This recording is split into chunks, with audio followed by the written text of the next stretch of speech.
Hello guys, நம்ம இன்றைக்கி இந்த வீடியோவில் ரொம்பவே இம்பார்ட்டண்டான ஒரு டாபிக் தான் பார்க்க போகிறோம். என்ன டாபிக்னு பார்த்தீங்கன்னா, இந்தியாவில் கால்நடை மற்றும் கால்நடை பொருட்களை எந்த மாநிலம் அதிகமாக உற்பத்தி பண்ணுது அப்படிங்கிறது தான் பார்க்க போகிறோம். இதே மாதிரி நிறைய இன்ட்ரெஸ்டிங்கான இம்பார்ட்டண்டான வீடியோஸ் நம்ம சேனலில் அப்லோட் பண்ணியிருக்கிறோம். நம்ம சேனலை இது வரைக்கும் சப்ஸ்கிரைப் பண்ணாமல் இருந்தீங்க அப்படின்னா மறக்காமல் சப்ஸ்கிரைப் பண்ணிவிட்டு வீடியோஸை பார்த்து யூஸ் பண்ணிக்கோங்க. வாங்க நம்ம வீடியோக்குள்ளே போகலாம்.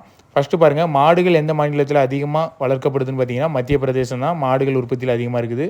அதுக்கப்புறம் வெள்ளாடுகள் பார்த்திங்கன்னா இதை ஏழை மக்களின் பசு அப்படின்னு சொல்லுவாங்க வெள்ளாடுகளை. இந்த வெள்ளாடு வந்து அதிகமாக எங்கே இருக்குதுன்னு பார்த்தீங்கன்னா ராஜஸ்தானில்.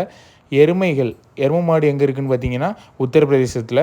அதுக்கப்புறமா பால் உற்பத்தியில் அதிகமாக எந்த மாநிலம் இருக்குதுன்னு பார்த்தீங்கன்னா, நார்மலாகவே தெரியும் எருமை மாடுகள் வளர்க்கப்படுறது ஒன்லி ஃபார் மில்க்கு தான்.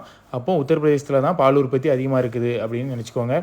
அதுக்கப்புறமா இறைச்சி உற்பத்தி அதிகமாக எங்கே இருக்குதுன்னு பார்த்தீங்கன்னா அதுவும் உத்தரப்பிரதேச மாநிலம் தான்.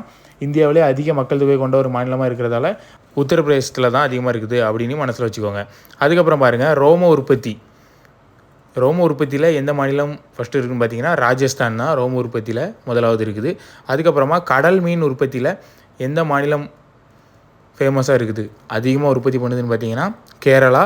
உள்நாட்டு மீன் பிடிப்பில் எதுன்னு பார்த்தீங்கன்னா ஆந்திர பிரதேசம். இது ரெண்டுமே கண்டிப்பாகவே எந்த கொஸ்டின் கேட்டாலுமே கேரளாவும் ஆப்ஷனில் இருக்கும், ஆந்திர பிரதேசமும் ஆப்ஷனில் இருக்கும். அப்போ நல்லா ஞாபகத்தில் வச்சுக்கோங்க. கடல் மீன் உற்பத்தி கேரளா அரபிக் கடலோரத்தில் இருக்குது அப்படின்னு ஞாபகத்தில் வச்சுக்கோங்க. ஆந்திர பிரதேசம் அதுக்கான ஸ்பெசிஃபிக்கான ஒரு கடற்கரை இல்லை அப்படின்னே மனசில் வச்சுக்கோங்க. அப்படின்னா உங்களுக்கு ஈஸியாகவே ஞாபகத்தில் வச்சுக்கலாம். கடல் மீன் உற்பத்தியில் கேரளா, உள்நாட்டு மீன் பிடிப்பில் ஆந்திர பிரதேசம். ஓகே கைஸ், இதே மாதிரி நிறைய இன்ட்ரெஸ்டிங்கான வீடியோஸ்க்கு நம்ம சேனலை மறக்காமல் சப்ஸ்கிரைப் பண்ணிடுங்க.